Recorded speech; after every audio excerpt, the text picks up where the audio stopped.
Yeah, Holly, don't forget to hit record. I put a slide in even to remind myself. So it's always the worst. So I believe I am recording right now. Great. Welcome, everybody. If you are here for our informational meeting for parents, you are in the right place. We're really happy to have you. The reason we did this was my pointer isn't working for some reason. There it is. Hold on. See, look, John, I did put a slide in. The reason we're doing this is because we were getting a lot of great questions and just from different people. And I thought, wow, let's all get in the same place at the same time and try to just, cover as much as we can and then go from there. So we're really happy that you joined us. Some of the voices that you're going to be hearing today is myself. I'm Holly Jones. I'm the new principal here at Solon Springs School District. Some of you I've met, and the rest of you I'm really looking forward to meet. You're also going to hear from Mr. John Bass. He is our virtual learning coach, kind of that liaison between the school. He's waving up there. He's our liaison between the school and one of our liaisons between the school and our virtual students. You're also going to hear from Mr. Nelson about anything from not only being a connection, but also knowing about that. He's also an expert in the social emotional side of our students, but also plays a key role in registering and getting our students set up in the classes that are appropriate and where they need to be. So you're going to hear these voices jumping in at different times. And also our emails are here. I will share this presentation along with the recording. So if you needed a quick reminder or access, we are always available to be contacted. So please don't be afraid to do that. These are what we're going to go through today. First of all, we're going to talk about what is virtual learning. Second, we're going to talk about those learning options that we've mentioned in our COVID return to school plan.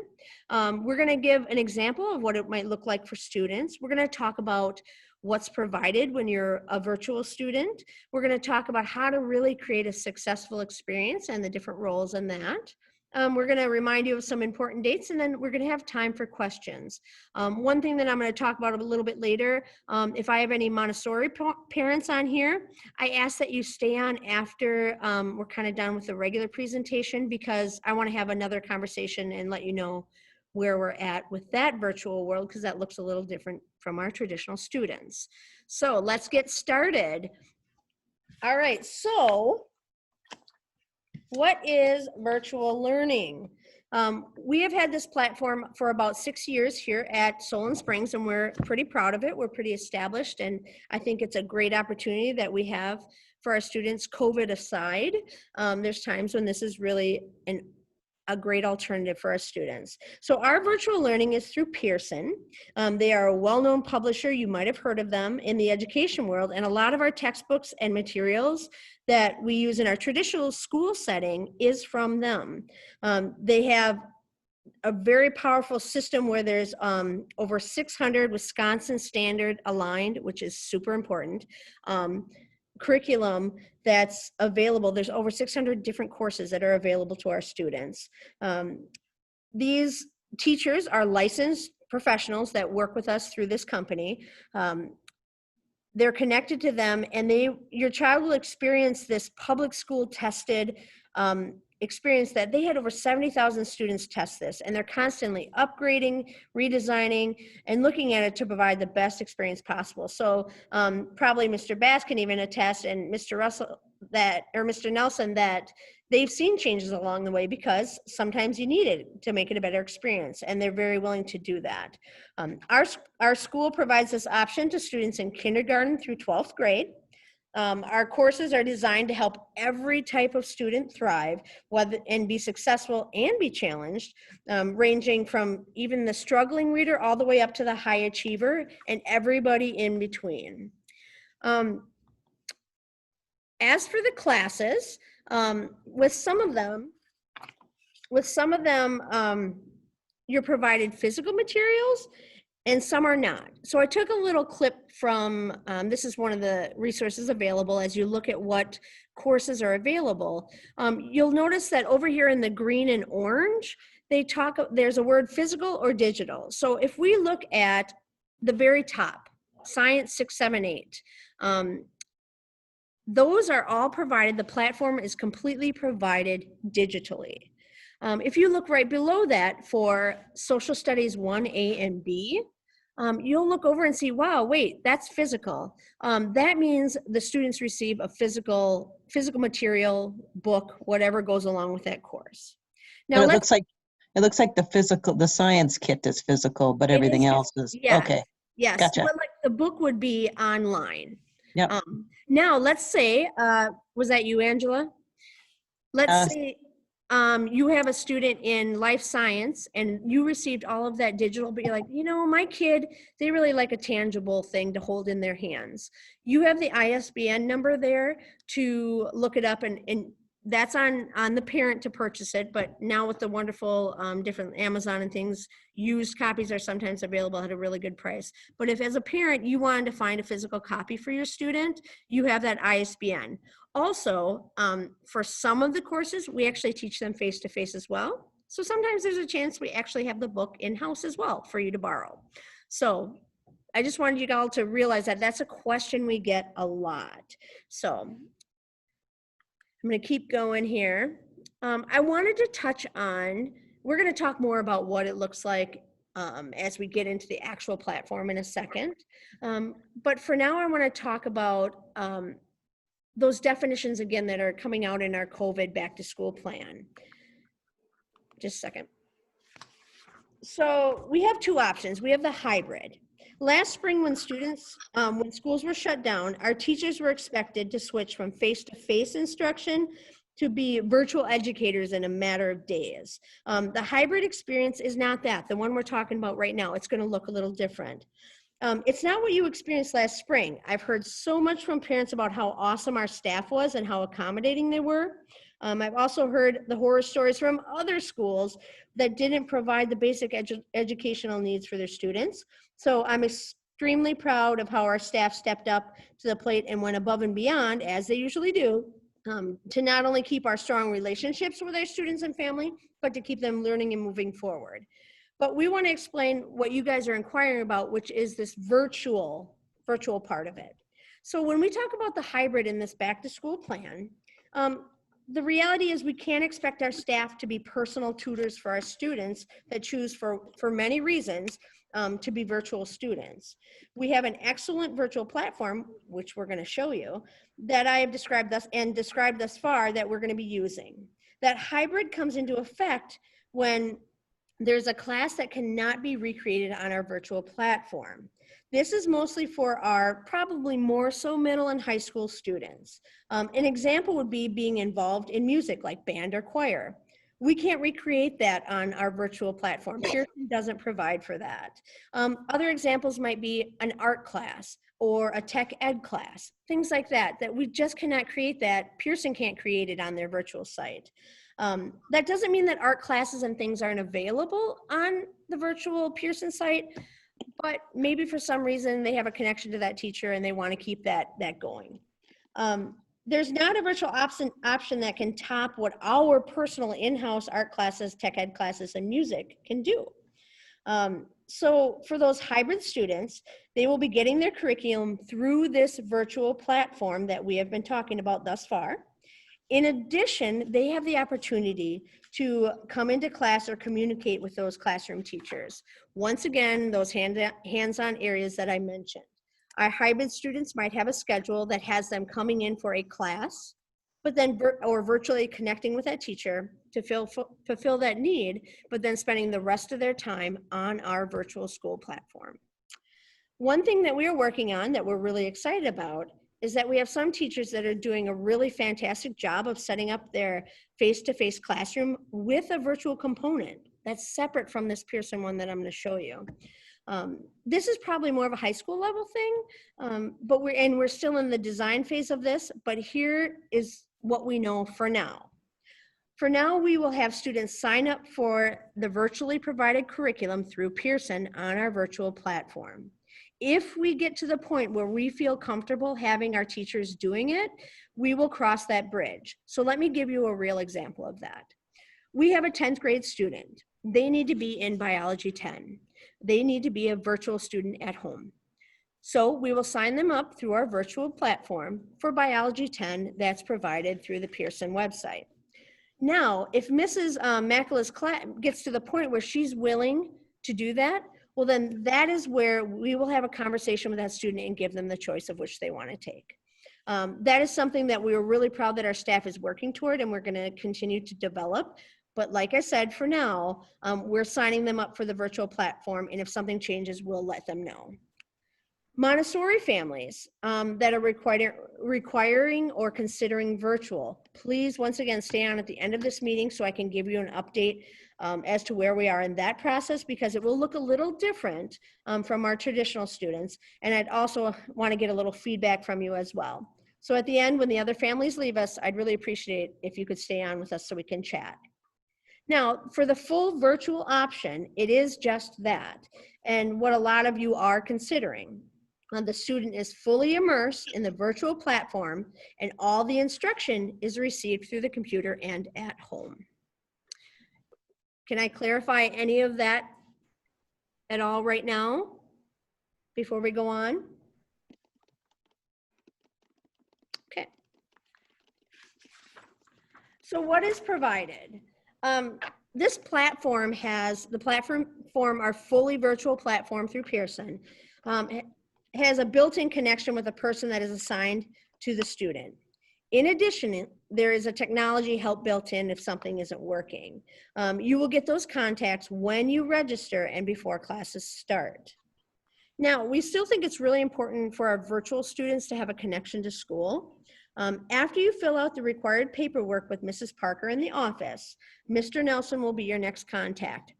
Don't worry about writing this all down. I give it to you in a to-do list at the end. So just, you know, you don't need to write all that down right now. So I want, hopefully Mr. Nelson can explain that in a second. But first, Mr. Bass, can you kind of explain a little bit about what your role is in this process? Yes, I was responding to a question about virtual classes and virtual teachers. No, they are not located in Solon Springs. Oh, are you being the chat master right now too? Well, I'm attempting to. You are awesome. So, yes, could you repeat that question, please? So you answered the question in the chat that the teachers that are on the Pearson virtual classrooms, they are Yes. not located in Solon Springs. Correct. However, we really do keep a connection with our students because you're still our students. Yes. They're Yes. still our students. So can Yeah. you talk a little bit about your role in that? Yes. Each student within each course is going to have a teacher. And so you've got, within that relationship, you have email access. Some of those teachers will have weekly videos. Some will have stored videos within the curriculum. Mainly what I do is I check to see our students on task, when was the last time they logged in, what kind of feedback is coming from teachers, because each student will have, and parents have access to each of the accounts as well, but you're going to be getting some emails that are just boilerplate ones that just come out on a, every 3 days, 2 days basis. And that's going to be based upon how much students are doing work. If you're doing work, you're going to have very little contact in terms of emails from Pearson. If you aren't on task, they're going to email more and they're going to be making direct calls to that. So I monitor to see how students are doing with that. I check to see how they are in terms of separate courses. So I create that connection so there's not a disconnect, because parents aren't always checking that either. So they have that. Sorry, I accidentally muted you. That's okay. Maybe that's a sign. No, I was muting other people. Sorry about that. Yeah, that's good. So yeah, I'm not sure if there's much more to add to Okay. that. Thank you. Sorry, I interrupted Yeah. your flow a little bit. No, Sorry. that's okay. So that's really important. And maybe I'll let Mr. Nelson just briefly explain his role in connection to our students. Can you hear me if I talk through Holly's mic, or do we need to switch mics? Can you give me a thumbs up if you can all hear me? I can come closer. All right. So my role is kind of very similar to what it is with the brick and mortar school. I am kind of the head of registration. I help kids select the classes and I examine the classes to make sure they're the right fit for various students. I also am available for all online counseling services. So any of those services they would get if they were here, they would be able to get there. And then I'm one of the lead contacts with Connections. I'm kind of an administrative contact with them. I talk to their head people and our program directors to make sure everything's working and everything's doing what it should. Awesome. And my role as principal is I'm still a contact for you. And if I don't know the answer, I'm more than happy to direct you in the direction that you need to go. So always, always, always feel free to contact me. So if one thing we wanted to add is a question we often get is, my student has an IEP or a 504 or some other accommodation. If your student has one of these, they are supported locally by our school staff. So if your student has an IEP or a 504 plan, our special education director will still be in charge of making sure that the staff is working with your student to provide that need. So your student will still have a case manager, just like they may have had in face-to-face school, that will provide the supports and accommodations.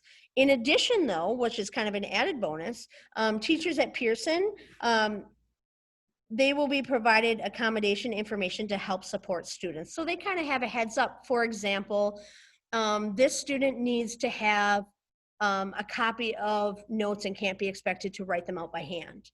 So that's an accommodation that's very real and a lot of our students need. And so that it's provided. And that's just one example of many.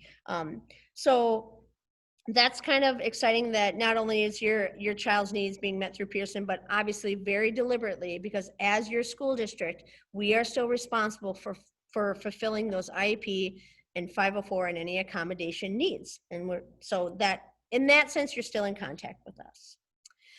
For technology needs, this can really vary from family to family. Some prefer to use their computer at home, and all we ask is that you make sure that we check to make sure it's compatible with the virtual learning platform. And if it isn't, that can make it a real struggle. And we try to take out that technology struggle as much as possible, because part of a great experience means your technology is working well. If you do not have a computer, the school will provide one for you.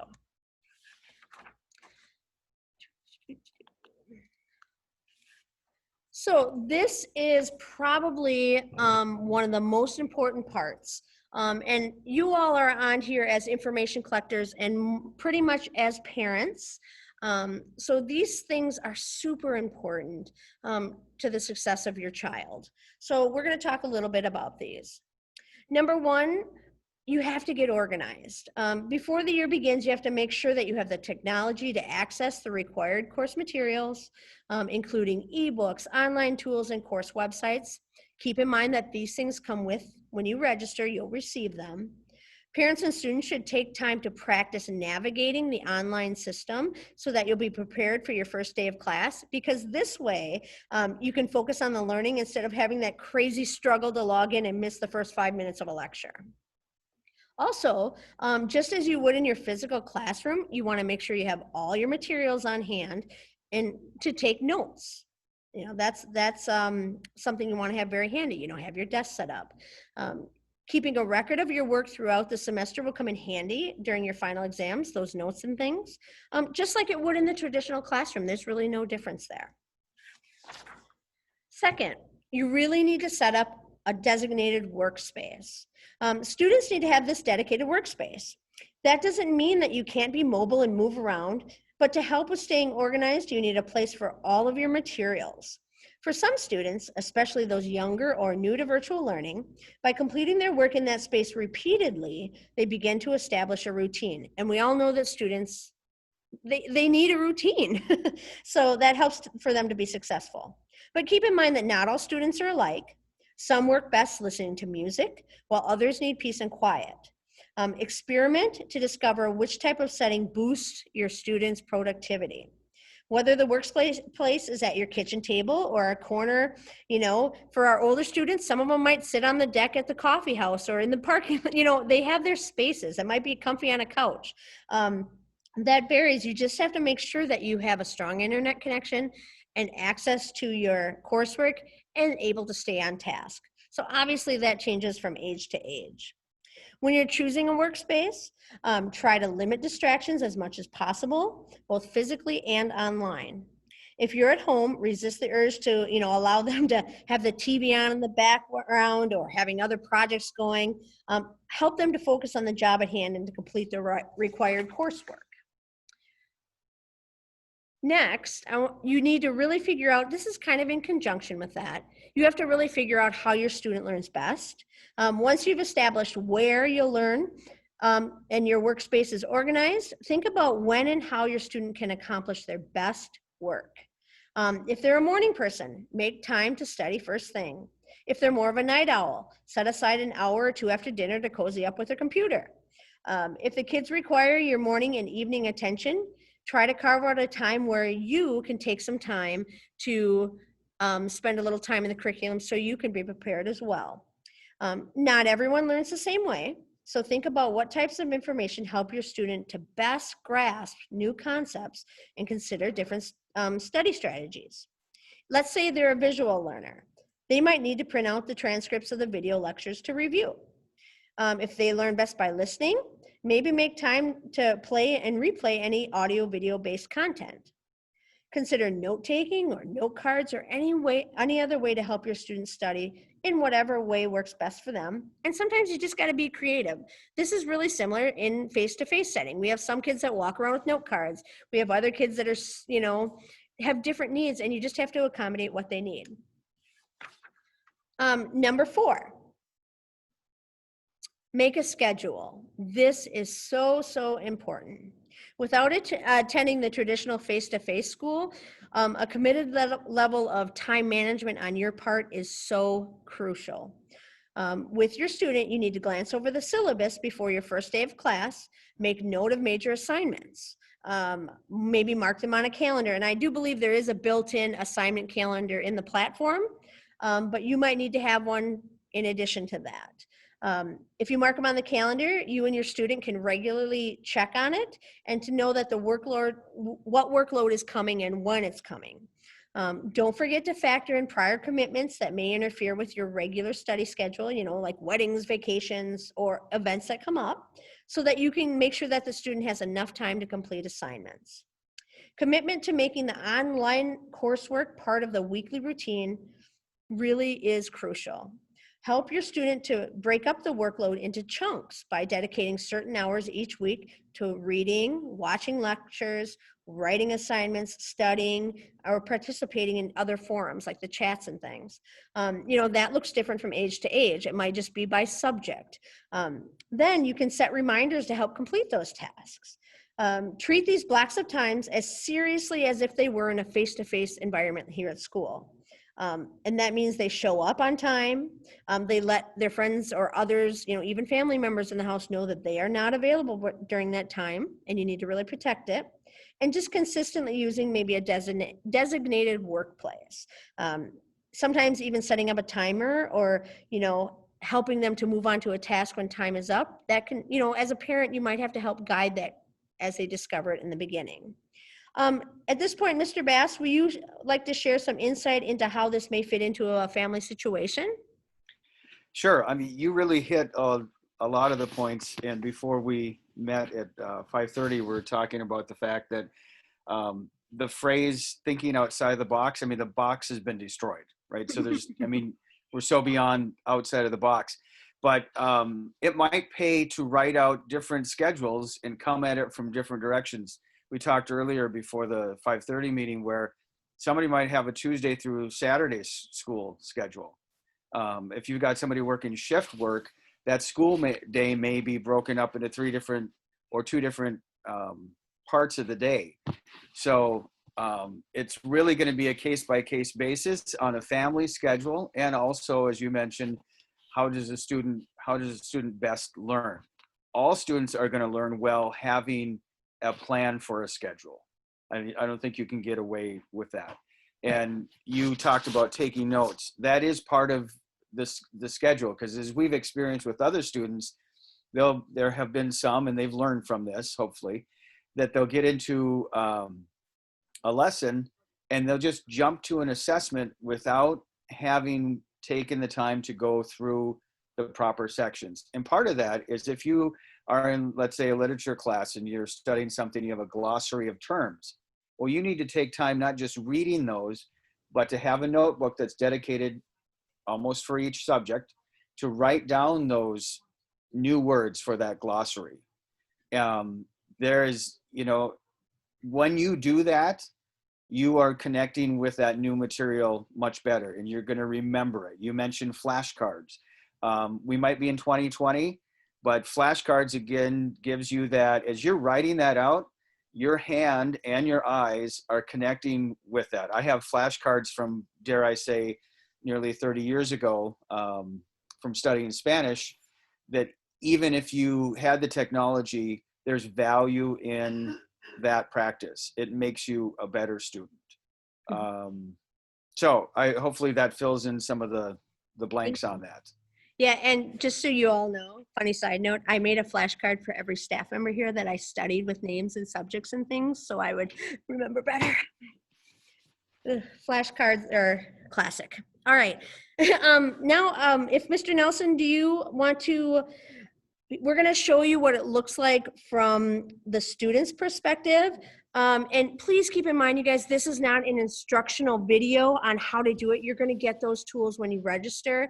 This is simply for you to watch and just get a visual of what it looks like when the student gets on. He's showing you what it kind of looks like to log on. This is the Connexus login screen, Connections Learning Connexus login screen, and I'm just going to enter, I have a demo student here, so I can remember the demo password. Maybe. Oh, no. It's my password, that's right. Just kidding. Yeah, and thanks to Connections, because we talked to them yesterday and they set this up in like.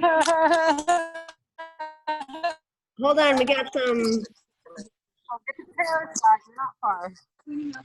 Hold on, I'm going to mute whatever that's coming from.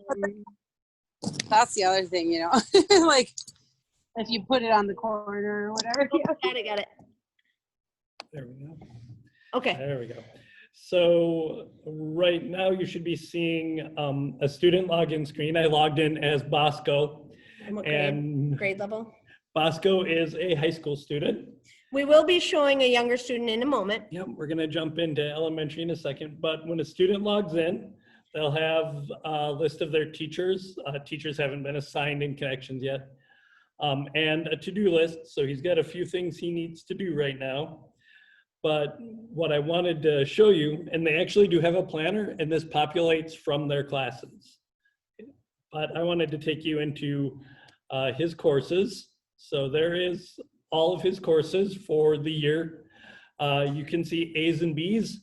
A's are fall courses and B's are spring courses traditionally. They go by semester in high school. So we're gonna dive into Accounting 1 just so you can see what a class looks like and how a student would navigate a class and a lesson. So once they're in this class, it comes to the welcome screen. That's kind of the syllabus. You can actually see the syllabus linked there. That'll download in Microsoft Word probably, or as a PDF for you to open. Tells you the grading and a list of all of the lessons they'll have to complete and what each of those are. So they have discussion items, quizzes, portfolio items, and tests at the end. So let's just look at one lesson here. Over on the left, I have the full navigation bar, 18 units in this, or 18 lessons. So the first one, accounting in a business environment. And across the top, it shows getting started, instruction, activity, and assessment. So that kind of goes through step by step the whole lesson. So there's the welcome to it, and I can just page through, and a student would page through at the bottom using this arrow at the bottom to get to each part. And it's important as they go through each part to read each of these screens, to gather all of the knowledge, and to look at all of the information that's there. So there's their objectives. That's what they need to learn. And here's the first part of it. Here's the first part of instruction. Some presentations, study guide that they can download and follow on. And those are nice, they're in Word. You can download it, edit it, and type things in. And the more we page through, there's an activity for them to complete. And there's a link to their ebook. They wanted something they wanted to read in the ebook. And there's another activity for them. And then once we get to the end of it, there's an assessment, and they would start that. So I'm gonna back out, and I'm gonna log out if I can of Bosco and try to log back in. My Zoom window is in the way. There we go. Log back in as Max. And Max is a middle school / elementary student. He kind of has both levels.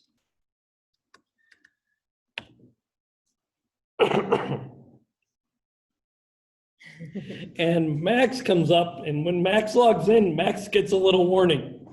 Max is in alarm. He is not participating well enough in his classes. So it tells him right away he has some things he needs to do or to make better. But let's take a look at an elementary class or a middle school class. Middle school language arts, I know a lot about that. I used to teach that at one point. So we'll go there. And you'll see it looks very much the same. The units and the lessons are over on the left-hand column. The course summary is where we always start. And if I wanted to go into a lesson, I could click on that lesson. And it's the same navigation path.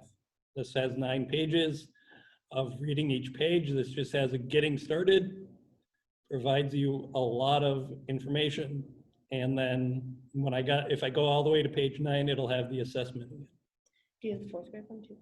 Yep, I can go into a 4th grade one. So let's go Yeah, back. we can see a little more lower elementary, what it might look like. His classes here. Let's see. Washington State History. That's for like a 4th grade example. Yep, and this would be for a student they would have in Washington. They have various state histories. They have a regular social studies for. But again, looks very Ours similar. would be Wisconsin. We might yeah. have Yeah, for Wisconsin. 4th grade is Yep. Wisconsin. And he provides a lot of information on the grading and same kind of assignments. If I look at Introduction to Washington State, it has a link to a presentation. So I can watch the whole presentation, or if I can't get the presentation open and I just want to read it, I can see the transcript of it. And this one, if I go all the way to the end, if I page through all the information, and students should read the screens, not just page through like I am, because they'll miss important stuff, fun facts about Washington. They have a KWL chart.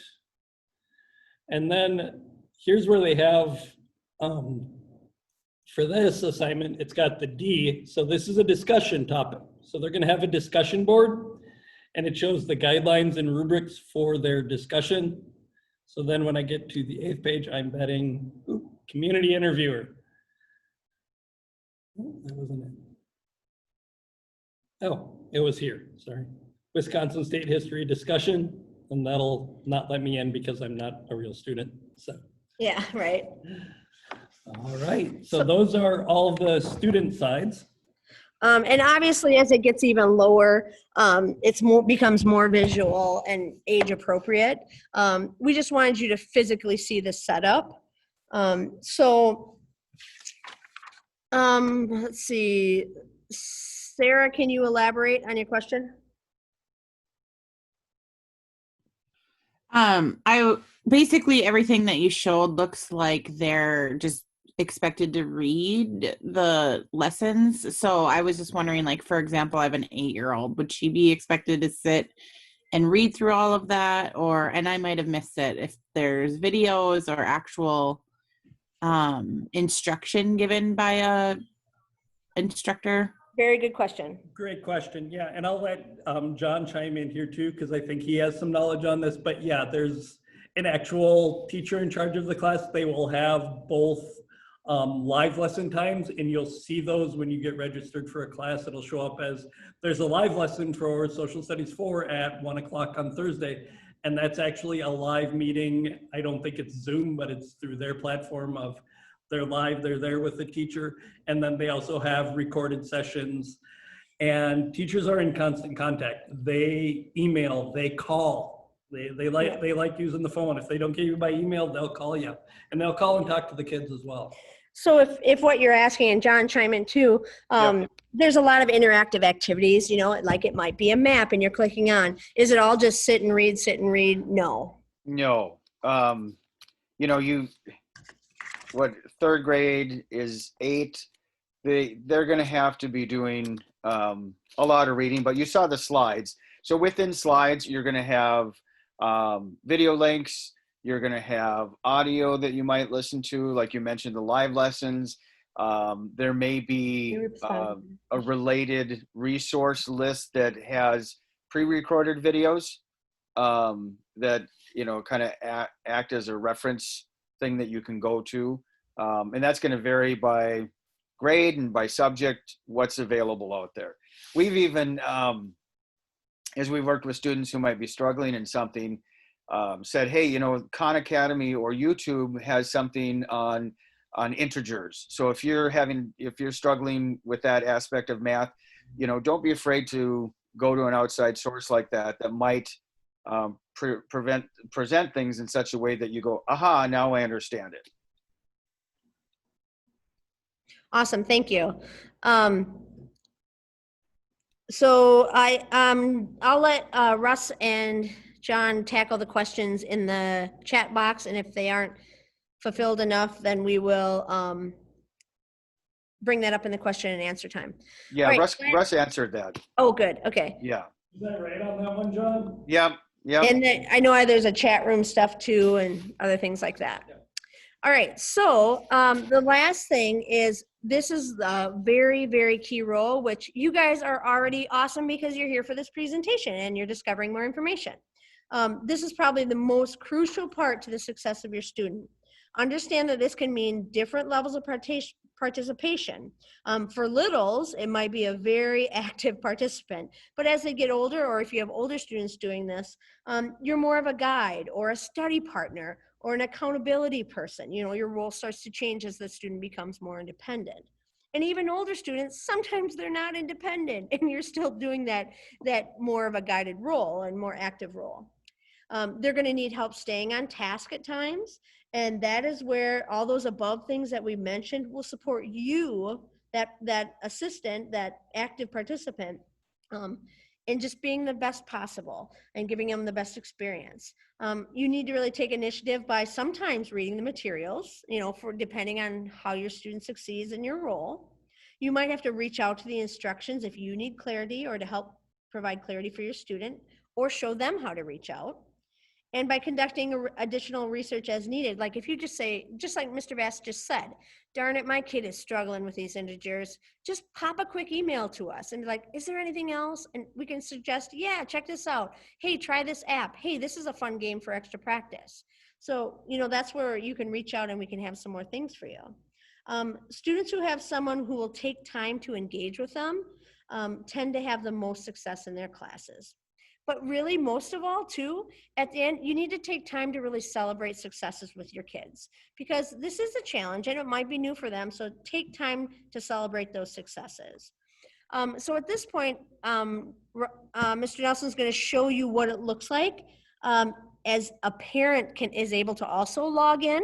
So he's going to show you what that might look like if you, as the parent, are logging in. So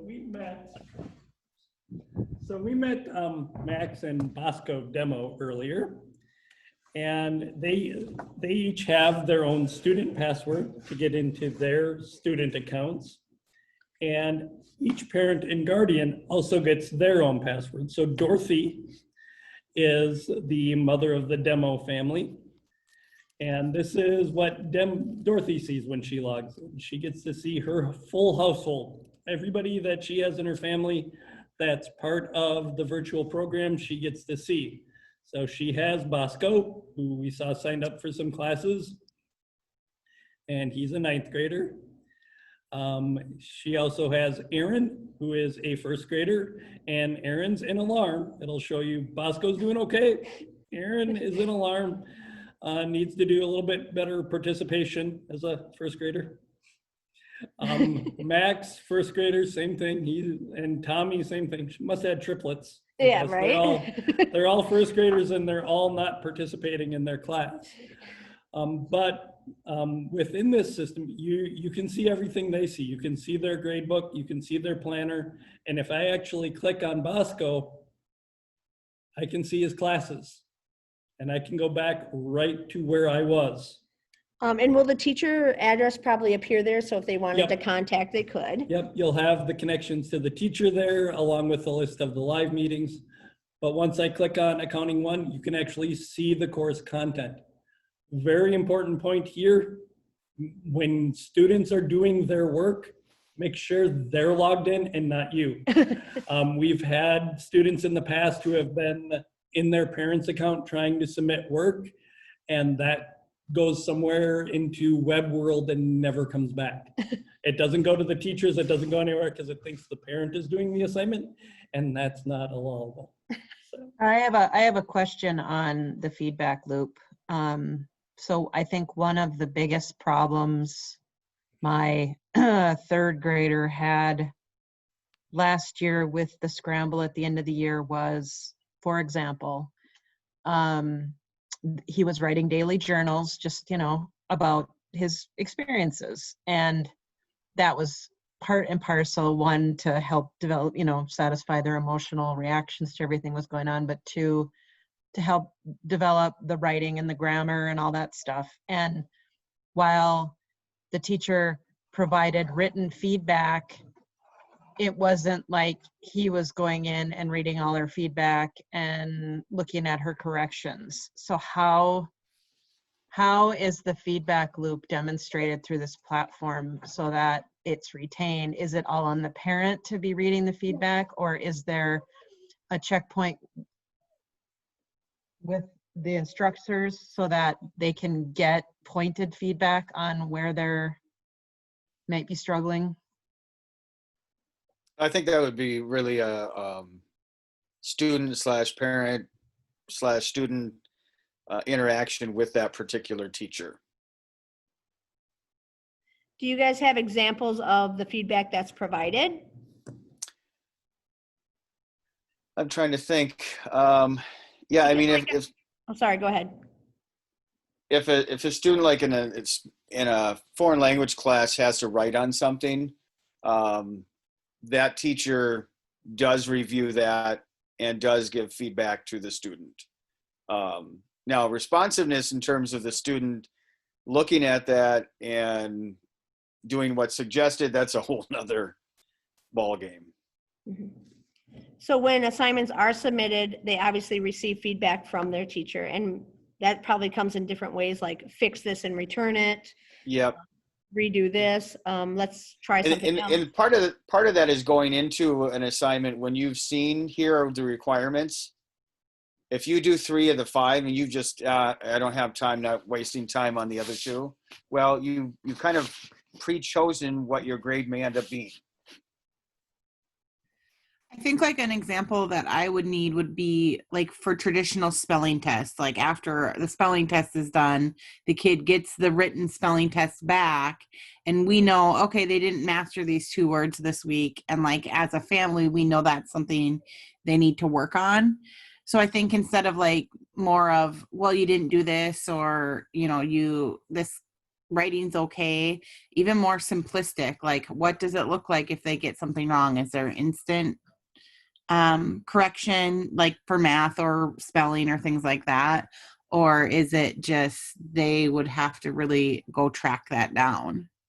So Yeah, I mean, that's a good question in terms of the spelling, and Russ might know more specifically on that. I haven't been through those elementary course things, but I know with my kids, how I've done spelling tests in the past, my own personal kids, is that if they, let's say they took their spelling test and they had 4 words wrong, I might have them write out those 4 words 5 times each as just a follow-up to that. As a parent, that's something I did. So Russ, I think you were starting to talk and you might have better insight how that's handled. Yeah, so I'm still logged in here as Mom Dorothy, and up here in the corner, she's got her connections-based webmail, and you can actually link this to your home email, but you can see she's got 49 unread messages, and that's a lot, and you will get a lot. But when I go into her email here, I actually see feedback from the assessment, interventions, advisor, check-ins. But let's just take a look here at one of these math feedback, assessment feedback in Math 5. So 5th grade. So 5th grade math. So feedback was left on Max on the fractions at the finish line assessment in 5B today. If you have questions, of course, please call and you'll get phone numbers for those teachers, or webmail the teacher. I'm wondering if that's going to be there. And for the demo, oh, I see. Yeah, so there's not much for the demo, but it'll tell you some feedback here in 6 points. Hi, Max, here's the rubric to reach out with questions. And of course, because it's a demo, there's no rubric. But you will receive the notices that, hey, a teacher left a comment. You might want to look at that. Does that help, Angela? I think it was Angela that asked that. Yeah, it does. I just think I'm assuming, and tell me if I'm wrong, that most of the previous experience in the virtual school locally has been in the upper class levels, correct? Yeah, you're correct. Most of it has. I think the lowest we've had might have been 5th grade, and that's still kind of top of the elementary. Yeah, and I get that, right? Because the older they are, the more independent they are. I think a lot of us are facing. We want to be as involved as we.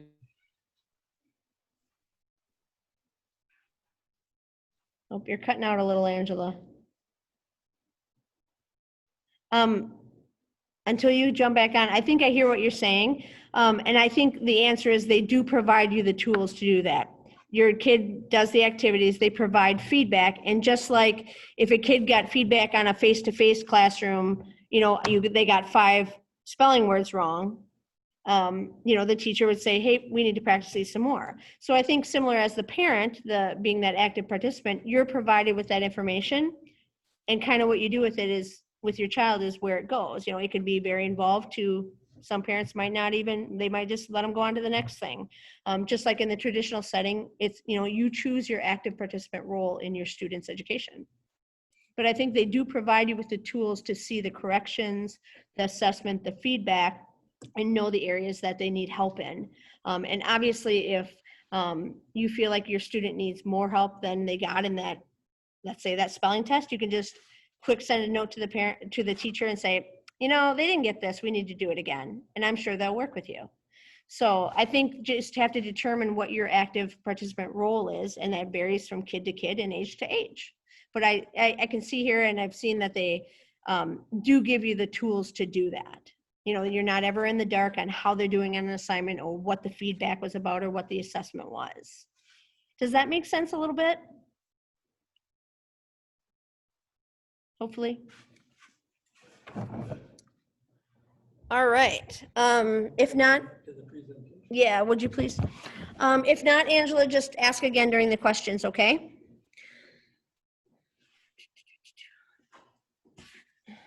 So a couple important dates. So here's the reality of this. We are mailing out a physical copy of the return to school plan, I think on Tuesday, when those are completed. So realistically, if for some reason someone didn't have a connection to what's happening, well, one, I think it'd be hard to be part of the virtual school, but we still want to give people an option in case for some reason they aren't connected to look at that plan, realize the choice, and make the final decision whether your student is virtual face-to-face by August 24th. Now, some of you know that already, and there's a lot that goes with registering, and it gets very busy as school starts. So I highly encourage, if you know, to do it as soon as possible. And I'll show you those steps in a minute. The first day of school, virtual or face-to-face, is September 1st. So the earlier you start getting that stuff in and getting established, gives you more time to get on there and take a peek at it. So when rollout is September 1st, you're ready to go. You got that space all set up, comfortable with the platform, and you can just get rolling with your kid. We are at the point of questions. Before we do that, I just want to show you one thing. This is a to-do list for parents. Now remember, I'm sharing this presentation. I just wanted to put it all in one place. First thing you need to do is have a serious conversation with your students, share some of the things you know, maybe share parts of this presentation, the expectations, what it might look like in your home. The next step is to call Mrs. Parker in the school office, the secretary, and just get the enrollment stuff moving. Remember, the 24th is that final day, but I highly, highly suggest you get rolling on it if you are sure that you're doing it. But that is the deadline. There's her number and extension if you need it. For registration information, you can click here. It is an interactive link. So you'll be able to do that. Then get on creating that workspace and that schedule and talk about your kids, what it looks like. And then lastly, just talk about how to hold or come up with a plan between you or if there's other adults in the household, how to hold them accountable and what check-ins are needed and what things look like. So we're going to go back to questions here. Now is the time to ask questions. First of all, in the chat, I think you guys have kept up, and maybe if not, ask it out loud. What age is this available at? Does it start at kindergarten? Does it start at? It's kindergarten through 12th grade. Okay. And keep in mind that even though we haven't used it a lot at that age, this company is well established. It's, you know what I mean? It's there. We just unfortunately don't have a ton of experience with it at kindergarten. So, but we're going to be, because we have several already registered. So we're excited about that. What else can we answer for you?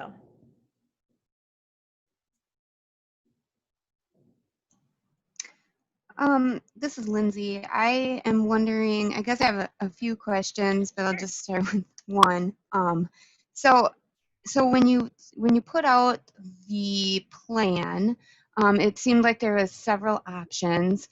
Obviously, we're going over the virtual one, but you did at the beginning of this explain a little bit of the hybrid model, and I think I'm understanding it right. But for some reason, when I thought of the hybrid model, I was picturing it more like maybe a student could go to school one day a week or something and then do virtual the rest, or some sort of accommodation like that. Because I think even in a couple of the other methods, it seemed like with the medical one, it seemed like contact us, we'll create a plan for you. And so I was just wondering, I guess you did already go over the hybrid model, and it's mostly just for music and art, it seems like. But so I just want to make clear, like, our options are either go to school 5 days a week or do this online thing. I guess my concerns are that there's going to be no interaction then with their students that they're used to going to school with. That's what it sounds like to me. Absolutely. I'm apologizing because I think we didn't do the best job of rolling out what the hybrid was. That's been brought to my attention by several parents. I think we rolled off of what we had to do last spring, and we were rolling forward very quickly. And I think now that we've had time to really talk about it, we've redesigned that of what realistically it could be. Because remember, we said, like, if you have a student who's coming to school one day and then home, That's basically, our teachers are becoming a private tutor for every student and creating a different curriculum for every student. And we just have to be realistic that it can't happen. Now, let me tell you a couple situations where there might be a hybrid that looks different. We have a face-to-face student who's coming to school. They get sick. They have knee surgery, fill in the blank, but they are one of our face-to-face students. Now, just like in years past, those teachers were responsible for providing, the missing work for those students. That's still happening. So if you have a face-to-face student that for some reason would have to be absent from school, obviously we'll still be providing for that. And that's exactly why we keep pushing for staff to be online ready to do that. Because guess what? If we're all back face-to-face and then we get the notice that we have to all go virtual, we're doing that anyway. In that case, our face-to-face students work with our classroom teachers, and our virtual students will just stay virtual. It'd be kind of an awkward switch back. They're already rolling in the virtual. We wouldn't want to switch them. So as far as the medical conditions and things, that's really a case-to-case basis. What that might mean is we have to be even more cognizant if they're face-to-face or at school for certain times. We have to make sure that they're not passing through a hallway at a busy time. Any kind of those medical accommodations. So otherwise, the hybrid, we're using partially the virtual platform, and then some students may choose to partake in certain classes that we can't fulfill virtually to the level that the parents want. So for example, like I use those musics, arts, tech ed, some of those hands-on things. Does that help at all? Yes, that clears it up. I just wanted to make sure I had, a really good understanding of all the different options before we choose one. Sure. And I will apologize 1,000 times. I'm sorry we didn't roll out that hybrid better. It kind of had some lack of clarity from the start. I wish we would have had this clarity from the very start. I can't go back. I can only go forward. So we're really trying to be deliberate about it. So hopefully that's helpful. I was just going to second what Lindsay said, and I think a lot of parents are thinking, and especially, I don't know if it's because of other school plans or what, like, well, we can send our kid Monday, Tuesday, and then keep them home. I think that is very much the impression that I think a lot of parents have that I've spoke with, that they're like, well, we might just do part one way and part another. So I think that really does need to be communicated, that it's, thank you. all in. Because we don't want to confuse that with schools who are setting it up from the start saying, X students are coming during Monday and Tuesday, and then they're virtual the rest of the week. The teachers from the start are already designing like that. That would be like asking our staff to do all of that additional individualized for every student. Would that be a great world? Yes, but unrealistic. This way we can do what we do and do it really, really, really well, while maintaining the things that we think are important, like relationships and things like that. So does that help? I think it does, because even considering in person, I was concerned that my kid's in-person teacher was going to also be trying to teach online. And I'm like, that's one person. How can they do both, honestly? Yeah. And let me throw in something there. That's why Montessori people, I need to talk to you afterwards, because it does look little different, and we're talking about what that might look like. So remember, Montessori people, I need you afterwards, just because of the manipulatives and the style of learning that Montessori provides. So I have a question. So if you don't elect to do this at the beginning of the year, is it something that you could elect for your kid to transfer into halfway through? Or let's say all of a sudden we do have an outbreak and the school's not going to be open for 3 months, and this kind of setting works better for you than the distant learning, the virtual learning works better.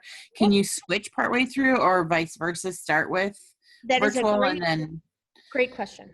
Yeah, here, I'm going to let Mr. Nelson touch on that one. Yeah, Sarah, you can switch. What the charter board, who's in charge of the virtual charter school, decided is to allow one switch per year. So if you started virtually and you wanted to come back to brick and mortar, you could do that. You just couldn't, once you're back in brick and mortar, 2 weeks later, switch back to virtual. You would have to stay in the brick and mortar for the rest of the year. So that's just to, like you said, to avoid that. Oh, this week I want to do that. Just kidding. Next week I want to do that. We know that that may not be the situation you're speaking of. But that's the general policy in place right now. Obviously, if a unique case came along, we would hear it and it would go to the board. So for consideration. And Angela, I have lost her connection. She's back. Oh. So Welcome back, Angela. you might need to circle back. Thanks. Yeah, I guess I can probably watch the recording to see whatever comments What you did we had just on it. talk about? Oh, we just talked about the whether you can switch back and forth. Is that all you missed? I think. Yeah, I think I probably cut out in the middle of my question, and that's Oh. okay. I can watch the recording later. That's okay. I think all you missed was we just were talking about how the current policy is that you only can switch once per year because we want to avoid that in, out, in, out. However, if there was a unique case, we would always, entertain discussing it. So, but that is current Was policy. my question answered? What was your question? I was kind of pontificating about the fact that most of the student experience is upper class, and I think a Oh, lot yep. of us here online are generally representative of younger Exactly. grades. And so I think there's a lot of curiosity around what that experience truly is going to be like. And I don't know that anybody knows that on this. Well, and it's going to be kind of like what you saw when he went through the student pages. It's going to look similar. There's going to be a lot of, the younger they go, the much more interactive it will be. Things to watch, activities to interact in. I think Okay. what changed, we know that high quality curriculum is there and present. This is a very reputable thing. They're all completely standard based, research based education. We know that the good curriculum is there. I think the key component is the role that the parent plays into it. Unfortunately, there's some parents who will sit down a first grader and say, good luck, and not even be a part of it. I think we know that the good curriculum is there. However, the key component, especially for our littles, is the role that the adult in the situation plays. How active. Yeah, the little I poked around on Connections, it does seem like a pretty robust platform, and I is. love the fact that it's not disjointed. The teachers and staff did an excellent job, like Frankensteining something together last minute, and making sure that we were able to make it through this, limp over the finish line, basically. Right. But there was just a lot of struggling between, do I go to Dojo, or do I go to Google Classroom, or do I go to YouTube, or do I go to email? Exactly. And I think the differentiator from what I've seen in the platform is that it's not as easy to get lost. No, and it's very, as you saw, it's very connected. It's very structured. It's been tried and true. It's been vetted. So yes, without actually being physically in it right now, I honestly feel very good about it, because keep in mind, this is the same company that supplies a lot of our textbooks that we use face-to-face in the materials. So there's some very, very much parallels. So, and in some cases might be even using the exact same book we're using face-to-face. So if that helps, hopefully. Yeah, I mean, obviously, I think it would be a little more comforting if any of us had any experience with the lower classes going through any of this so far. And so it'll be interesting to see how it goes, but Maybe I think there's power in having some check-in here, a couple weeks into it, with seeing where it's at, and because we want that feedback too, because we want to be able to confidently refer our littles to it. So what else? Oh, sorry, go ahead. I was just going to ask if I could add something to Lindsay's question about the interaction with other students and stuff, just because I think I know this, but maybe some other parents know that students who are using the online platform are still welcome, like in school sports and things like that. Yeah. So if you do want your kid to socialize in those ways, Absolutely. that's still an option as well. Yeah. And any of those, extracurricular groups. And keep in mind, if they have a math question and they have a math teacher they like, send them an email. I am pretty confident in saying none of our teachers are going to go, you're a virtual kid. They're going to be more than happy to keep that connection with that kid and send them something and help them if needed. I know last spring there was, and even Mr. Bass, you can attest to this, there's times when he needed to assist students. And go ahead, I'll let you talk. I won't talk for you. No, I think you answered it when you said, our brick and mortar teachers are going to be more than willing to to give you something directly or point you in the right direction in terms of a question. There was a question about tutoring. Um, yet, I don't know what we're going to have this year for tutoring in general. A lot of the material is such where you can go back and review it as well. It just doesn't, disappear once you've gone in there. And if there is something that you've really struggled with, a student has struggled with, I know on a case by case basis, things sometimes will get reset. If you had a student who just rushed through something and nobody caught it, because students will do that. They assume I got through it, I'm done, rather than did I learn it, did I read it, did I do my very best. So I don't, the youngest that we've had that I know of, and Russ can speak to this, I think it was sixth grade. I think getting into the lower grades is going to be a new thing for this.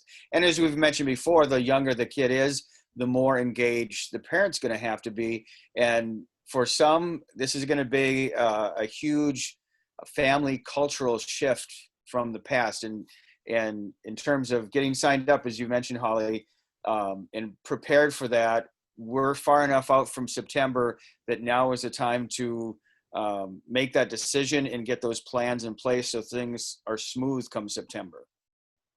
Yeah, thank you. And I just want to reiterate, we are always here for you. I want us to be known for, actually, let me rephrase that. We will be known as a school that keeps in connection with our virtual students. They're still our kids. You're still part of our school.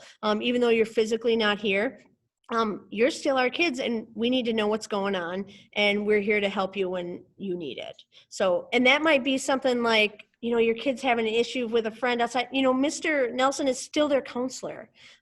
We're still have those connections. So, yeah, we're going to get through this together, and we're going to learn some things together. And I want Solon Springs to be known as, wow, that school's awesome. They really stay connected. They don't just, here you go.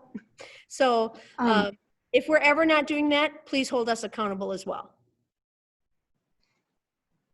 This is Lindsay again. Hi, I Lindsay. just want to loop back again with that interacting question that I had. Can you give us a sense of what it's going to be like? As far as are they like placed into a class with other students? Are they able to get to know maybe the other students? Do they, like, for example, at the end of this last year, my child's teacher did a really good job at scheduling Zooms, and she would read the story, and then the kids would get to go on there and talk about it with each other, so they felt like they were still in the class, like a class with kids. So I one more thing to add to that, I was just wondering if they will also get to know their other Solon Springs virtual students in this platform, or is it just like a US-wide thing? I'm not sure. And I think this is something, as we're learning and going through this, I'm really glad you brought that up, because I had that conversation. I don't know if it was maybe one of the fifth grade, the 4 or 5 teachers, or who it was, but like how, there's like this outdoor camp thing they do. I don't really know a lot about it, that the fifth grade or whatever always does.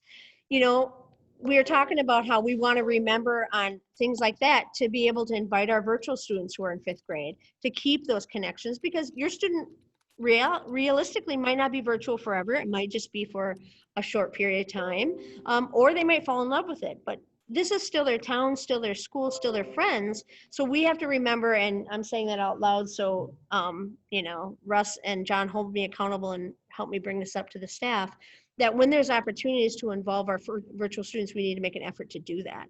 Yes. So and we have done that. Oh, good. Okay.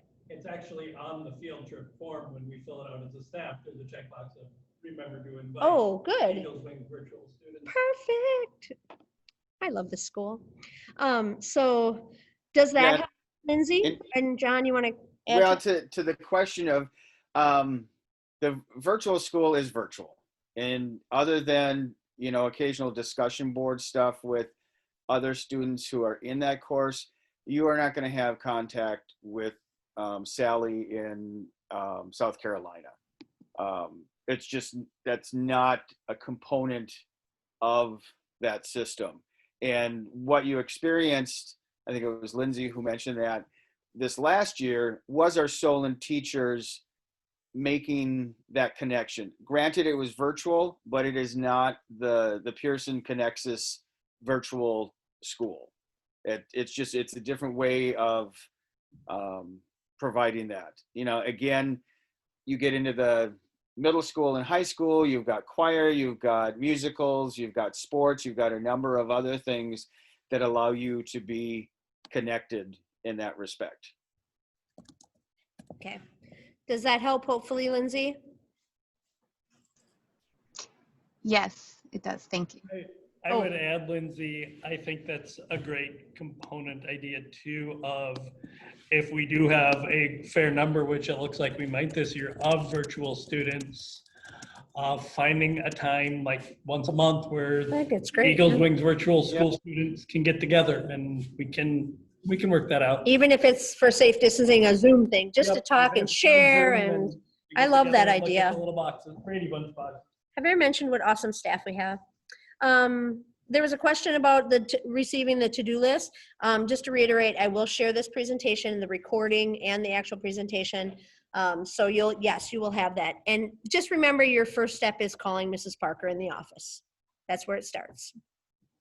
So. Yes, call Mrs. Parker with all of your questions. All right. If there's, sorry, go ahead.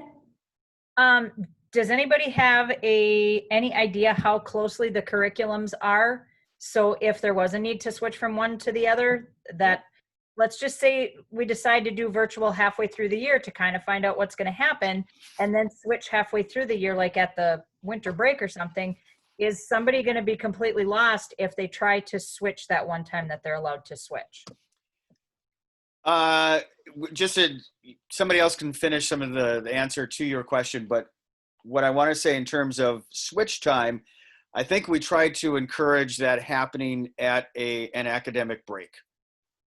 So between semesters, between quarters, that type of thing, to make a little smoother in terms of being able to put together grades for that and transition that student into a different curriculum. And remember, Tammy, that Pearson is also a provider for a lot of our stuff in school. So like level 5 math is what level 5 math is here. Across the board, generally in the Wisconsin curriculum, there's certain things that are taught at certain times and often in certain orders at a certain pace. So I feel fairly confident in saying, yes, that transition should be pretty smooth because it's the same curriculum that our teachers face-to-face are using. And if not the exact same, very similar.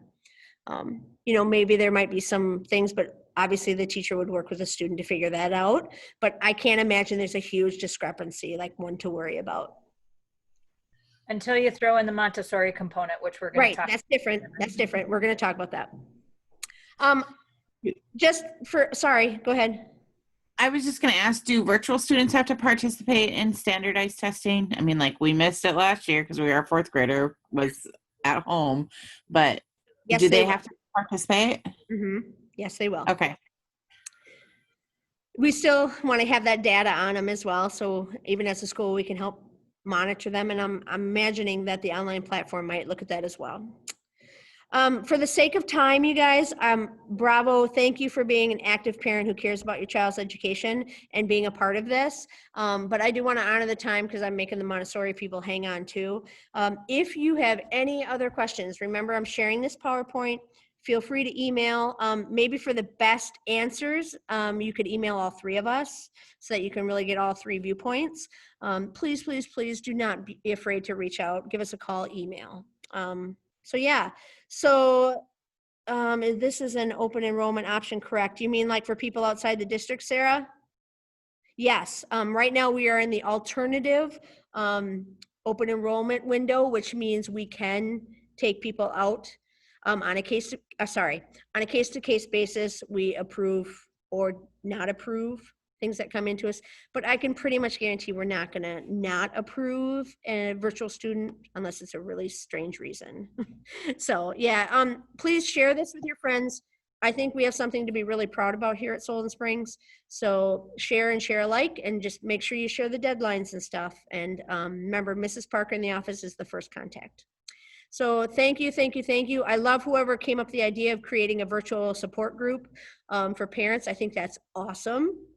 So if one of you are willing to run with that, I think that's pretty cool. And even whoever does start that, maybe we can help share the names of people who are involved in virtual school. So yeah, thanks you guys. Montessori people, stay on. Everybody else, you're awesome. Send questions, share this. Thank you for being a part of this. Have a great night. Montessori, just hang on for a sec. Thank you. Thank you. I'm not, so my son is not part of Montessori, but do you mind if I stay on? I don't know. Please do. Okay. Yep, Thank you. please do. Yeah, sorry. Everyone's invited if they want to. All right, so do I have all you guys here, hopefully? So here's the struggle we have. Virtual and Montessori seem to be kind of opposite ends of the spectrums in some ways, especially with the learning style and whatnot. So I just wanted to update you with where we're at. Right now, I'm meeting with the Montessori staff on Friday morning at 8 o'clock because we have got to figure this out. I don't know if it's going to be some kind of, let me back up. Here's what I worry about. There is, Montessori aside, do we have to be worried about students that can't be in the building just basically building up what maybe the traditional grade level things would be, you know, to just kind of keep that knowledge base going? And then what role does the, I'm going to put my video on because I feel really impersonal. So what role does, how do we keep the integrity of what Montessori is? That's what I'm struggling with. And that's the question I'm taking to the staff on Friday morning. But what I want to hear from you guys is, so I can take as much information to that meeting as possible. Jolie, honey, you've written me a book. I know your concerns. I love that about you. So I keep in mind, I have anything that you've sent me thus far from any of you, I have that. But I'm honestly struggling. How do we create this virtual environment so that our kids are, one, getting what they need academically, but two, keeping the integrity of the Montessori? So some of the things we've mentioned thus far is that, and we do have the funds for, and one of the key things I'm talking about with the teachers about is we need to get this lending library in place. We really need to have manipulatives available. We don't know what the delivery is yet and what comes with it, but we know we need to have lots of manipulatives that parents can take home or use in the virtual setting. So we know we're going to tackle that. I think we've kind of brainstormed the idea of maybe one of our Montessori staff members, maybe one day a week, they make an effort to deliver those manipulatives and maybe lessons for the upcoming week, or touch base on what happened that week. If it's able for them to meet with our virtual Montessori students in a safe distancing location, that keeps our students safe and our adults safe. I don't know what that looks like. Maybe it's dropping off the material and then zooming in. You know, we could do that on a need to be basis. So does it look like that? So these are kind of some of those things we're throwing around. Feedback is super welcome right now. Is that Yeah, not? I'm trying to have my Go ahead. microphone on so I can talk, but my children are Montessoriing supper in the kitchen and it is not quiet. Yeah, and Tammy will track with this because she's been in the Montessori board meetings too, and Sarah, this will catch you up. But one of the things we've been talking about this year is increased enrollment in Montessori. I think we're higher than we were last year. Holly, correct me Yes. if I'm wrong. And but check this out. increased enrollment, Our school enrollment right now, $299, with a lot out and wow. wondering. I know, it's a great problem to have. Yeah. What is that? How many But were one we? of the things we're talking about, Okay, Jolie, go first. What? I don't want to go before Tammy. She might beat me up. No, I'm kidding. Never hit me, ever. One of the things we were talking about is having to add staff because of the Montessori enrollment. So my question is, if we can get a gauge on how many people, for whatever reason, are not going to have their kids in the classroom, if it's enough, would it be enough to have one of the Montessori staff be doing that virtual thing with that group of kids? That wouldn't be pulling a classroom teacher, but it would be, my thing, and you know, because I've told you and Tammy, I've talked to everybody on here, at least the video people, about this, so you all kind of know, and for those of you who don't, Montessori is the most successful thing either of my kids have done. So not doing Montessori this year is not an option. I will fight like heck to keep from disenrolling my kids because I want our school district to succeed. I don't want to face another referendum. I want my kids in our program because I love our program. Yep. But for the good of my kids, their education this year absolutely has to be Montessori. So I think we need to, rather than can we do that, I think we need to look at how will we do that. Exactly. So that's exactly. and I apologize, but this is how I breathe during allergy season, and I know it's. I thought not Tammy fun to punched look you. at, but- Tammy didn't hit you? Well, I lipped off. Okay. So yeah, Jolie, I hear what you're saying. So all of this rush right now was because holy cow, we got 30 kids in a class. We had to make sure that those were fulfilled, right? So, okay, how do I say this without messing it up? There is some, okay, let's back up. For the face-to-face classroom, remember we were aiming for 2 teachers and an aide, or a guide, or nope. What do we call the pairs in the room of Montessori? Do we still call them pairs? Teachers are Assistant, I think. assistant. Okay, I don't know. so 2 guides and an assistant is what we were aiming for. And obviously we're working through a few of those hiring things right now, but remember that was the end goal, and I think we're going to get there.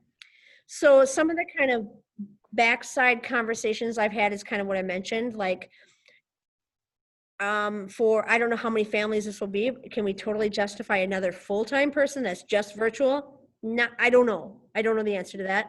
That's a governing board question or a school. Actually, don't let me mix up the rules if that's the school rule. Obviously, we'll entertain that. Thank you. Yep. Obviously, we'll entertain that idea. I don't know if a more realistic thing is kind of like I said, where there's times where they meet and check in, might not be an everyday thing, but we have that human contact and somebody that's knowledgeable in Montessori that can show them. So what that exactly looks like, I don't know, but that's going to be a major part of the conversation on Friday morning, is how on earth do we facilitate this learning style and keep the integrity of it? So exactly what you said. Yeah, and yeah, just to clarify what I'm saying though, I'm not talking about hiring additional staff beyond what we'd additionally be hiring this year. Right. I'm talking about taking one of those people that we need to get up to where we need to be and having that person be the virtual coordinator. So it wouldn't be additional staff, additional cost. It would be like maybe a liaison, Amanda, or maybe Audrey, or whoever, would be kind of the person in charge of the kids who are doing Montessori virtually, because I do think it's possible. I mean, Tammy and Sarah and I have talked about this, but I think we kind of have differing opinions about how successful it was in the spring, and I would say it was more successful for my kids, and the one deciding factor is my kids had the manipulatives. Great. So if we had the manipulative lending library, would that sort of alleviate some of those struggles for you, Tammy and Sarah? I mean, I can't answer that for you, but if you had access to the materials, would that make a difference? Well, and especially because like for me, you know, like the kids would get an assignment and it would be like, use your Montessori term textile thing. And I'm like, I'm literally on Amazon. Like, I don't know what that is because I don't, you know, like I'm not that involved in it. So for me, it's like, what are they saying? And then of course, when you ask a kid, they're like, well, I don't know, you know, and then you Google it and you show them and they're like, oh yeah, we use those all the time, you know? But yeah, I think like, I mentioned this in my email, if there's 90 students and Montessori, and 15 of them, and there's 4 teachers for them, and there's 15 that are distant learning. Can't one of those teachers just be the distant learning teacher or virtual learning? Or the problem therein lies where the kids are dispersed from the different classes, and Yeah. but I hear what you're saying, and I think it's very realistic that we can have something like that. I think it's super realistic, and we have to make it happen. And I'm saying that's really, it needs to happen, is to have that lending library, because I hear what you're saying, that would have helped a lot. Where maybe that liaison, then I just like to use that cool word, would be bringing those manipulatives once a week, maybe for the next week, maybe taking back the ones you don't need anymore so they can get sanitized and used for others. I can see that really being realistic. Does that sound kind of realistic to you guys? yeah, and even just something, Yeah. and Jolie, maybe this is up. I know you're so bored and you have nothing to do, but like, if you don't have the manipulatives for this, here's a good thing you can use instead. Exactly. Because I mean, Jolie did tell me a lot of that when I was Awesome. when we were in distant learning, but I mean, not everybody has access to Jolie's number. Yeah, you know, So it's like some kind of guide or something, and I don't know if it's.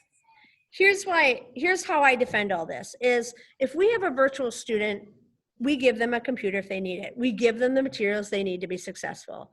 If our Montessori student needs these manipulatives for the first whatever weeks or the year, whatever, as a school, we are responsible for providing that. I just think that's fair and just and realistic. So that's me. And that's what I'm fighting for. And I believe that you agree. And yeah, and I'm Tammy, correct me if I'm wrong there, treasurer girl, but I'm pretty sure we still, I mean, Frank said we do still have money in the He grant told me that today. to buy some of that stuff, so that would be I don't manage usable that. under the grant. Oh, that's right, your fundraiser money. But I Um, thought you might remember, because, you know, Yeah, straight the straight other from the words of Frank's mouth in front of Louise, we have the money, just get what they need. So, end quote. yes, and if that's in front of Louise and she didn't correct him, we're on solid ground. Exactly.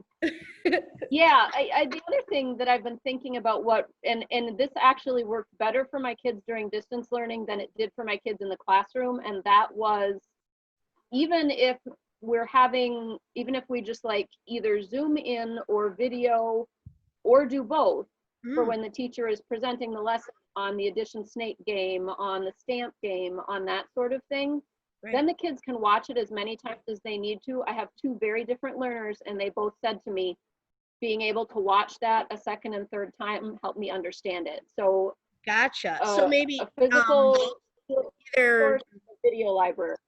Yep, either live or a recorded, or I bet if those things are already created out there, that they could organize in a way that you could, access.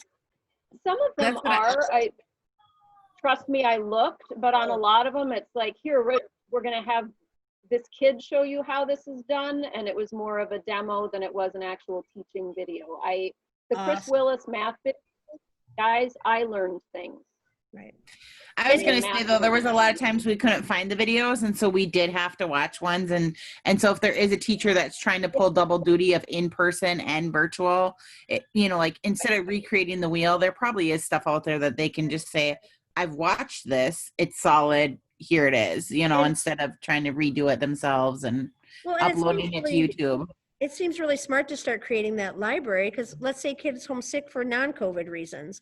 So maybe part of that liaison position would be, I know I have to have these videos ready, so I'm going to record myself doing it. So it's a really intentional teaching video, not just as it's happening in the class and maybe have their back or something. That library starts to get created. I love that idea. Yeah. Cool. And what else, you guys? I think that I'm really leery about the whole lending library. Like, if we check something out for a year, it's not as bad as going back and forth and back and forth. Oh, right. I am worried about what is going to be used to sanitize stuff. My son gets migraines from sniffing Tide, anything that is synthetic. So and the thing is, if I have to deal with migraines, he's not going to learn. So I would almost rather have a list of things with, and Jolie here again is a website. She found me manipulatives that were a lot cheaper. Okay. I went out and I think I bought 4 sets of different things for like $70. I Okay. understand every family doesn't have the ability to do that, but I do. We do. Okay. And I would rather do that than Yeah. back and forth. Understandable. Yep. Yeah, and That's I a think good you just point. have to account for all families, and for you, that works, but we would have the manipulatives, and Yeah. obviously, we're paying attention to sanitization. Is that a word? I would also echo that statement. If I was to try to continue Montessori for Saul, which, Mhm. you know, we invested that whole year, and Josie, she doesn't have a choice unless we somehow do it on her own with her now that she's going into 7th grade. I have no idea what to even get them, but I'd be probably willing to buy the materials that, you know, but I have no idea. I don't know what to get. Yep. That's something that we can do. That's a very realistic expectation. So, Yeah, Great ideas, just you thinking guys. going into your meeting with the staff, Holly, and this is, we've already asked them to scramble so much, I feel mild guilt about this, but not major enough to not say it. If they can give us a list of, I mean, they know where our kids are at after last year. If Okay. they can give us just a rough list of what materials they would be using over the year, I'm, like Tammy and Angela said, I'm willing to invest, partly because it's my kids' education and partly because I just like how the stuff looks and I like to touch it when they're not looking. So, yeah. you know, I mean, a resource, stop laughing at me, Tammy, you do it too. A resource list of everything we're gonna need, just like you would in a regular classroom. Here's your school supply list, add the addition, you know, I mean, I'm geeking out and I apologize for those of you that don't love Montessori, like, I don't know, a cat lady loves cats, but the number of different things is overwhelming. When we were trying to sort the classrooms out last August, even the people who had been through the training and me, the geek, were like, there's 4 different versions of the snake game. Why are there 4? But they do different things. So, you know, something that explains to non-Montessori geeks does this, you know, for your kid in 3rd grade. I'm so sorry, my kids are so loud. You know, you need these 6 things, and then maybe it's manageable for them to buy it, and if it's not, they can borrow it, and that lessens the number of people borrowing the stuff that we do have. So, Awesome. Well, and the Educational Foundation helped to chip in for school supplies. Yes, they did. I was just There thinking could be a phase 2 for supplementing Montessori materials, maybe for families that might not be able to. Absolutely. It just seems like this lending library, well, it's an awesome, super philanthropic idea. I think the reality and the concern and the timeliness of switching materials over is just probably Gotcha. not going But- to execute well, is my guess. I was Alright, going to say well- too that our church was looking to help in some way because they usually do help with the supplies, like they do a supply drive. And so when that got brought up, I was like, well, it's kind of already taken care of. So, I mean, I'm not saying, oh, the church will pay for all of it, but they would be willing, I'm sure, to help. Which church is that? I go to the river. Oh, Okay. okay. the I was gonna Westland, say, yeah. Pastor Jason's church are donating boxes and back to school little bags with sanitizer and stuff for kids and a bunch of stuff. So Yeah, so even if they're kind of like what Angie was saying, is if they don't, if there are families who don't, maybe we can find someone who could sponsor them or something to just make it a little bit easier. And Yep. and I mean, I think I get the lending thing for those who can't, but like we would be happy to have Well, more bins of toys all over our house. it sounds like most of you are able to do it, and then maybe on a case-to-case basis, as people maybe are not, we can help support them in any way possible, you know.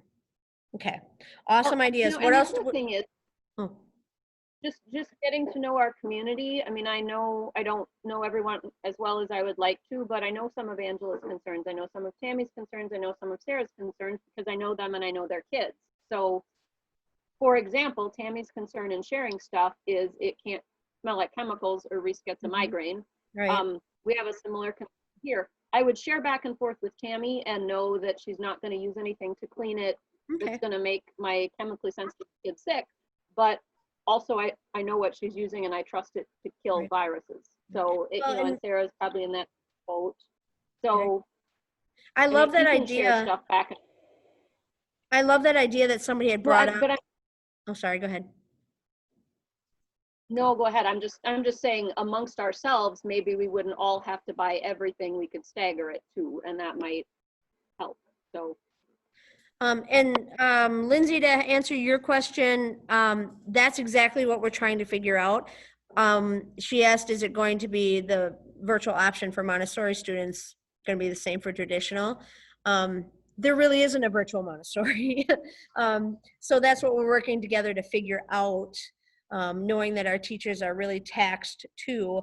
And Lindsay, I don't know how involved you are as a parent or if you know these guys. I think you're picking up quickly that as a group, I've noticed that Montessori parents are very supportive of each other. So what I was going to say is I love the idea that they brought up earlier about having a support group, because y'all could use one. But in addition, to just have a place where you can support each other. I think that's a really important component of this, because it is kind of no man's land, and we are kind of discovering and learning together.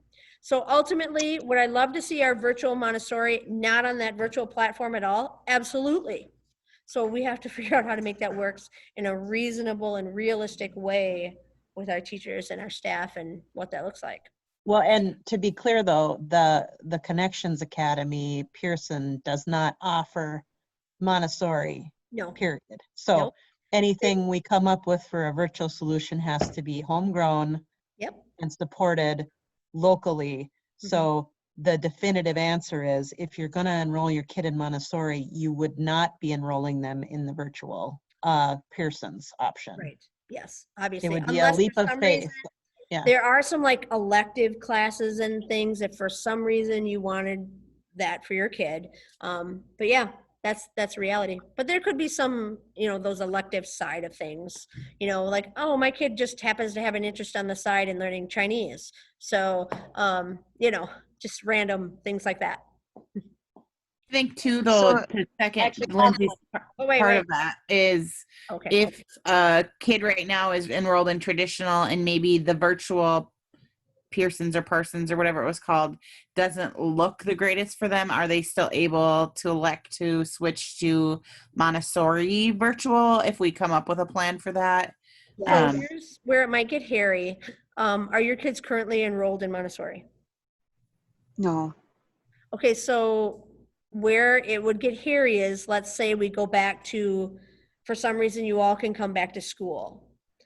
We have a waiting list process for the actual classroom. So I don't want to make any promises what that is, because I would imagine that, yes, I have to okay this with the staff, because I don't know what role that waiting list and having those, because those are realistic enrollment numbers we try to stick to, which is why we have a waiting list. So I'd have to kind of talk to you on an individual basis and figure that out, and talk to the teachers on Friday what that means. Does that make sense?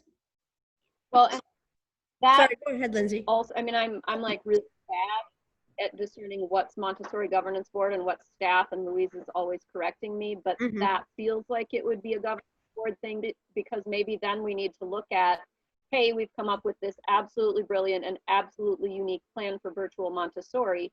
If someone wanted to sign up for virtual Montessori and wouldn't be taking up classroom resources, could we lift the cap in that specific circumstance? I've just, while we were in the other meeting, was talking to somebody who was trying to be on the meeting but got bumped off, who isn't going to be able to put her kids in school this year, and they were Montessori last year. Okay. But I mean, I think there's a number of us that would commit to, we'll just keep it all virtual if that frees up classroom space.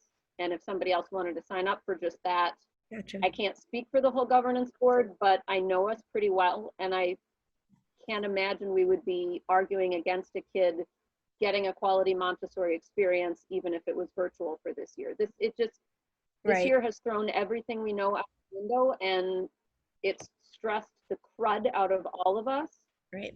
But I feel like we have the opportunity to maybe do some things that are awesome that maybe we would never have thought of without this. And we can package it and sell it and build a new wing. I'm not lying when I tell you it's crossed my mind. I mean, I've been at work a part of a couple things that are completely unique, completely out of the box, and have gone nationwide in my field because one of us said, hey, why can't we? And we did. And I feel like we've got this opportunity now. I feel like it could bump up enrollment if it's a virtual Montessori program. And I've been looking, there are virtual Montessori programs, but they cost a lot of money. Yeah. If we can offer that for free, I Mhm. just don't see how we lose. Right. And I think probably the governance board is committed to helping make that happen. And you've also got a whole bunch of parents here who would Okay. probably, I mean, Tammy Awesome. and I put in a lot of extra time last year, and I would put in more time again if it Cool. would help get it going. So Lindsay, you've tried to jump in a couple times. Here's your spot. Thank you. Yeah, you did answer it good, and I mean, I would be interested in exploring something like that if that came up. Okay. I just like the how it's personable. Mhm. I think I like that, and so You like these if crazy that's people? an option, I do. Okay, so can I pause that whole thought and just meet with the teachers and develop it? And we might very much be on the road to something very cool.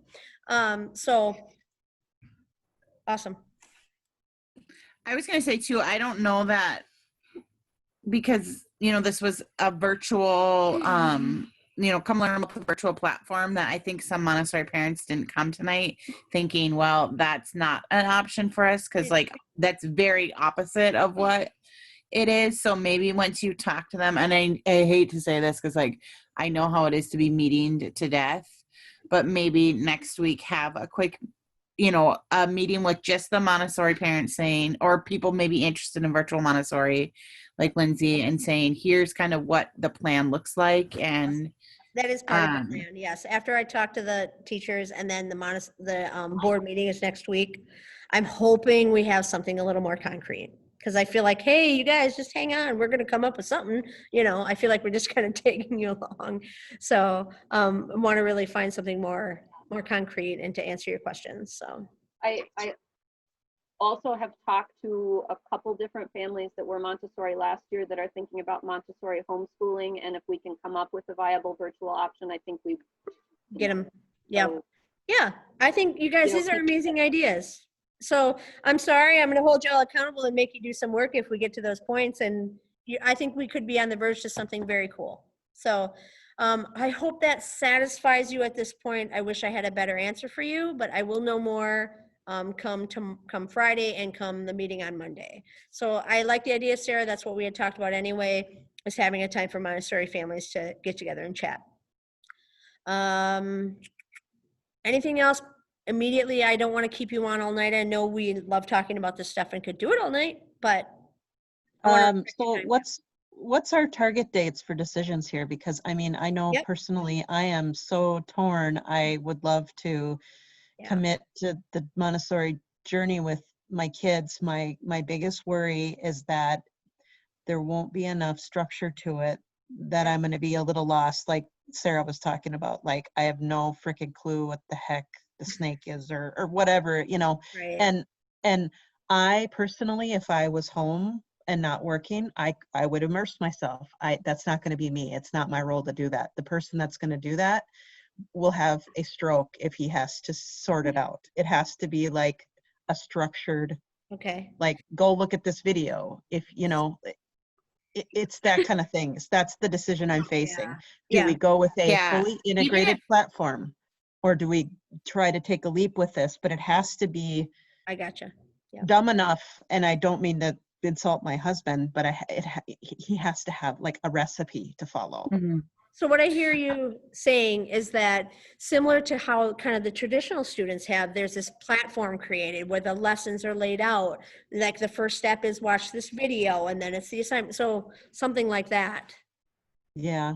Okay. Like even so when all this started happening of like, are we going back to school or not? Like my vision was, okay, I know many Montessori families that maybe don't want to go back. What's I hate to say this, a homeschool curriculum that is Montessori based that you just follow, you know, and like, so I've started looking into it. I mean, it's no secret to anybody here. And it's like, okay, so I know exactly that this is what you have to do on this day. This is what you have to do on this day. And so there's curriculums that are there and that are free that a teacher wouldn't even have to, I mean, they could change it to their own. But the But I difference was is here almost you can have a fully trained supportive staff that's assisting you in that journey. right. Right. So I think being able to say, okay, we're kind of following maybe like the one I was looking at, it's free, the curriculum. Parents could download it and literally have the schedule of knowing what they're doing when, with the freedom to kind of work at it at their own pace.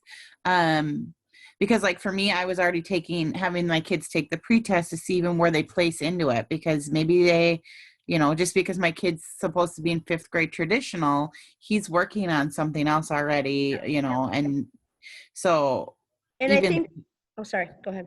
just using something along that line that is I think that's kind of what Angela's saying is like, it can't just be like, well, what are we going to do this week? Like, okay, And here's 50 things this week.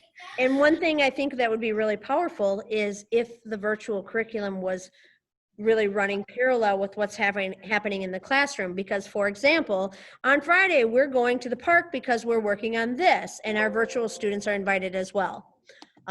That kind of thing. So let me, my battery's dying, first of all. Sorry about that. So can I gather these ideas, and I will give you feedback after the meeting on Monday when I've had the staff and them. And then can we go from there? And then Angela, I know you're looking for a deadline, but I can have a definite more answer and some more structure. Yeah, I just want to have some idea of when we all have to decide what the heck we're doing. Awesome.